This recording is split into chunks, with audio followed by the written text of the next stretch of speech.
Hello everybody, and welcome to my 2-week weigh-in and update. Today is July 18th, 2015. It is Saturday. My weigh-in days and my update days are Fridays. I did weigh in yesterday and record it for everyone. Last week I weighed in at 265 and my starting weight was 274, so I had a 9-pound loss my first week, which was super exciting. Although I do know that it was water weight. It was all water weight, no fat loss there, but still, once you get the water weight out of the way, then that's when you start burning fat, and then you have true weight loss. I started a journal, like a food journal, and just how I'm feeling overall. That way I can kind of go through, highlight, and have an idea of the things I want to talk about when I make the videos, and that way I remember everything. So I had put in my little book that I wanted to be at 263 on Friday, and I did a lot of research, and a lot of people were saying that once you lose the water weight, you might stall for a couple of weeks, even a month, and that was terrifying to me because I feel like I would be more likely to give up or get discouraged if I was working really hard and doing really good with the diet, but then I wasn't losing any weight. So I got a little concerned there. I'll go ahead and insert the clip of me weighing myself.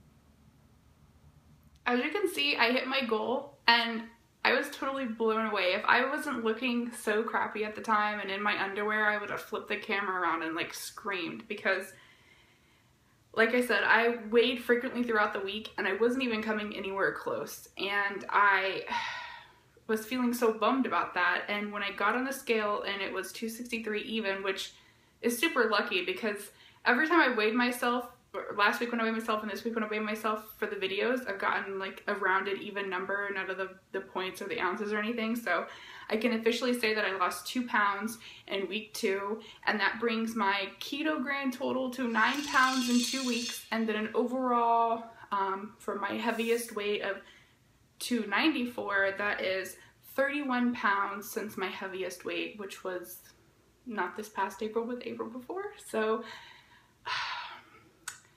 I'm just unbelievably happy. This is by far the easiest and most satisfying weight loss journey that I have ever been on. I am never hungry. I never have an appetite. I am always satisfied when I eat.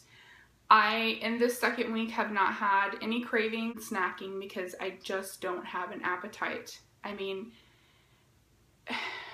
I don't know how believable it is because my husband doesn't believe me, but it's unless you actually experience it for yourself. And I know that it has to do with, you know, the science behind it, the fact that my body is no longer running on sugar, glucose, you know, it's running on fat. And when I'm intaking an adequate amount of fat, my body is satisfied and I no longer crave sweet things. And I mean, I think about food sometimes, like, oh man, it really sucks that I'm never gonna have a chili cheese tater tot from Sonic again. Like, I really love those. And I love shakes and ice cream, you know. So it's one thing if you get into a negative state of mind and you start talking to yourself about all the things that you can't do, when you really should be thinking of all of the wonderful things that you can do. And I'm always full, I'm always satisfied. I don't feel like I'm starving. If you go back and look through all of my days, I've got zero appetite, forcing myself to eat, way under my macros, almost no carbs or sugar for the entire day, zero appetite, forced my dinner down. Appetite was slightly better, energy was back up, but that day I did consume caffeine, which I haven't been having since I've been on keto. I haven't been drinking soda, I haven't been drinking energy drinks, and I was not a coffee person. So I think that might have something to do with it. And I also feel like I wasn't consuming enough fat every day, and that is now my primary source of energy. So not consuming fat, you know, no good. So I am, let's see, zero appetite. I need to up my fat intake. Feeling better, no more depression. Let's see. So I follow a couple of people on Facebook and YouTube that are doing keto, and I follow a keto group on Facebook, and people keep talking about bulletproof coffee nonstop. And so I don't like coffee. I've never liked coffee. I'm 25 years old. I never had a cup of coffee before. And basically what bulletproof coffee is you take your normal coffee, you put it in a blender or mixer, food processor, magic bullet, whatever you have, and you add coconut oil, full fat butter, your choice of sweetener.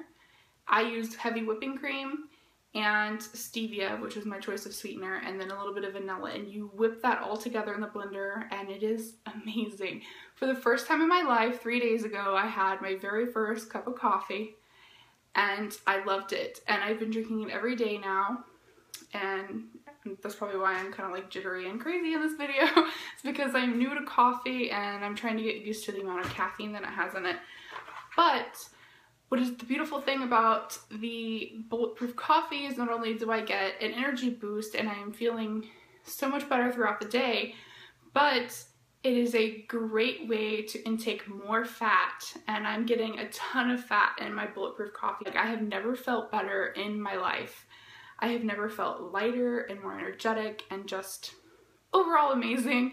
And to also see that the scale is dropping, I'm feeling good, I'm not starving. Briefly, I would like to go over some of my favorite products this week, or so far in keto, some of the things that have kind of helped me with the transition. But these are just some things that I found recently that I am enjoying, and I thought maybe I could incorporate a few things every week into the video. So first off, pork rinds. Now these in particular are salt and vinegar, and they're the Max brand. Max. Sounds like I'm saying Max. Max. Anyway, they are 80 calories per half ounce, 5 grams of fat, 0 carbs. So this brand I got at Walmart. They have multiple flavors. They have barbecue, salt and vinegar, salt and pepper. There's tons of recipes on Pinterest for the pork rinds.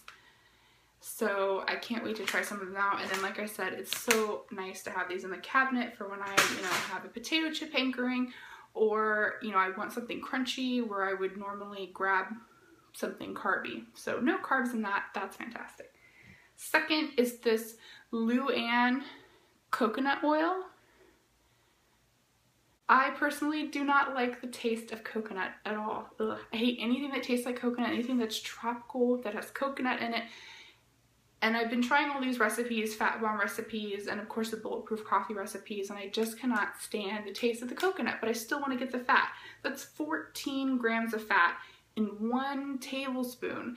So 0 carbs, 0 sugar, and a friend of mine recommended getting the refined version. So this tastes like nothing. It's tasteless. I still get the fat. Of course, it's not as good for me as the unrefined organic version, but this way I can get the fat from the coconut oil and not have to taste the coconut.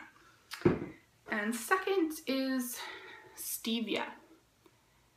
This is the Sweet Leaf brand, and I bought this at the Natural Grocers here in Topeka. I have never seen a Natural Grocers before, but it's like a mini version of Whole Foods.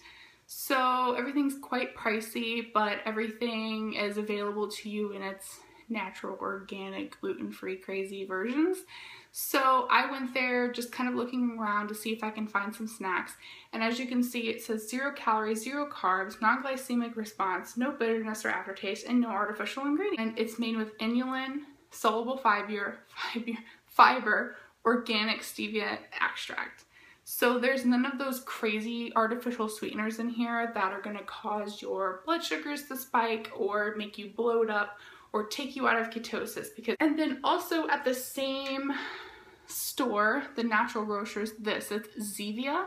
It's a 0 calorie soda, and they have it in multiple flavors, just like you would find like a normal canned soda. There's grape, black cherry, root beer, lemon lime, a whole slew of flavors. It has 4 grams of carbs per can, and it was only 59 cents a can, or you could buy a 6-pack for like $3.50.